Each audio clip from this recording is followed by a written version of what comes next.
In this video from Casio Help, we're going to demonstrate how to deactivate unrequired function buttons on the SES range of cash registers.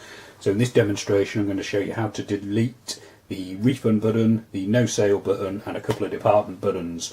Please note that this is a fairly final act, so although you can reactivate the buttons at a later date, it's a lot more complicated than deactivating them, because we're effectively removing them from the machine. But if you've done all your programming and you no longer require these buttons for whatever reason, then you can remove them, and I'll now show you how to do it.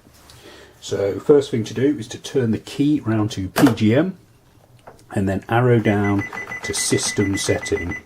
When that's highlighted, you press cash amount tend here and you'll get PO1 displayed on screen. So to deactivate the buttons, you press number 4 followed by subtotal, then 0, and you now press each of the buttons in turn. So I'm going to delete RF, refund, I'm going to delete NS, no sale, and I'm going to delete departments 25 and 24. Once you've entered all the buttons that you're wishing to remove from the till, you press subtotal and then turn the key back round to reg.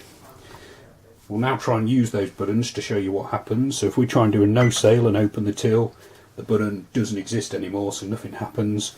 Likewise with the department buttons, absolutely nothing. If we try and assign that sale to a different department, you can see that it works. So that is how to deactivate the buttons.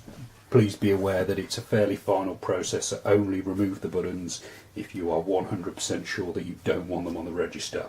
I've got a video explaining the possibility of reactivating them, which will be popping up right now, so you can check that out before you deactivate them to understand the full process.